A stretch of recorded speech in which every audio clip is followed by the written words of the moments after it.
We Oromo Canadians are concerned about the dire situation of our people, the Oromo, in Ethiopia and wish to bring the same to the attention of the Canadian government. The gross violations of our people's human, political, and economic rights and the gross negligence and destruction of the environment are the main issues we wish to raise with the government.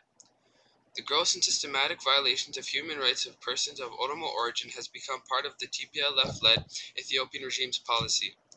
This regime has signed and ratified various covenants, protocols, and agreements on human rights only to win the support over the international community. However, its conduct of human rights violations has been typified by massacre, extrajudicial killing, arbitrary arrests, torture, gang rape, disappearances, confiscation of property, imprisonment, displacement, deportation, and conscription to non-ending wars on political opponents in neighboring states.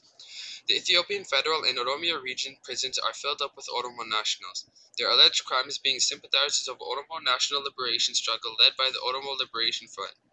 For fear of imprisonment, torture, and death in the hands of government security agents, several Oromo refugees have fled and are fleeing their homeland to escape state-sponsored terror.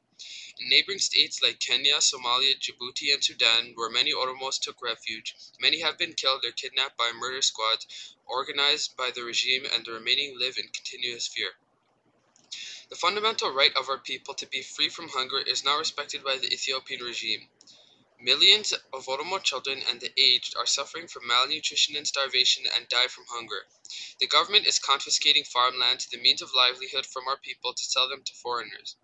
While these tragedies are taking place, the regime is spending the available meager resources on military ventures to attack its neighbors and suppress internal opposition, to maintain security to protect itself, and on lobbyists to prop its image up in the West.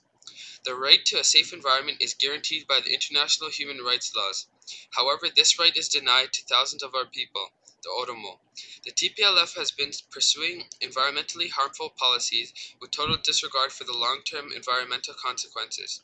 The government has been awarding contracts to the investors who are taking unregulated mining, flower farming, and mechanized farming in ecologically sensitive and vulnerable areas. The current Ethiopian government has seriously undermined the sacred obligation the Oromo people always have to protect the environment through balanced use of resources. Thousands of peasant farmers, pastoralists, their farm animals, as well as wildlife, are dying from chemical waste discharged in pristine lakes, rivers, and underground water. The regime cannot claim democratic legitimacy.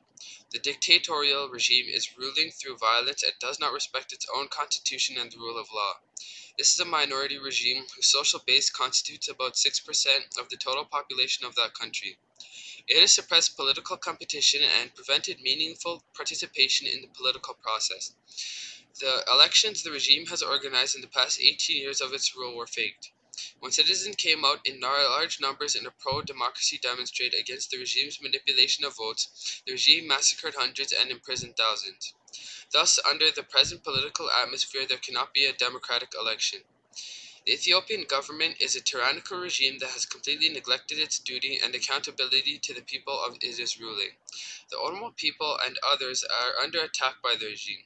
The regime speaks hollow words of democracy, rule of law, and development to the Western donors to get financial aid in the name of poor people. Instead of using the aid money to help the poor, the regime uses the resources to acquire arms to commit genocide and ethnic apartheid in regional states such as Oromia, Ogaden, and Gambela, and conduct wars on its neighbors. Promotion of rights recognized by the various United Nations Bill of Rights is a duty and obligation of the international community. The right of peoples to self-determination is one of those basic human rights included in the United Nations Bill of Rights. Securing respect for human rights and fundamental freedoms is not any longer an exclusive internal affair of a state.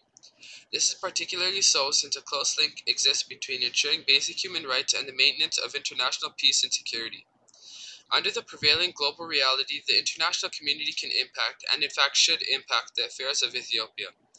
Therefore, we urge the government of Canada, to suspend its economic support to the Ethiopian regime other than for a monitored humanitarian assistance. We urge the government of Canada and the U.S. to isolate diplomatically the Tigrayan minority regime of Prime Minister Mr. Meles Zenawi, which engages in gross human rights violations and genocidal massacres by ignoring the rule of law.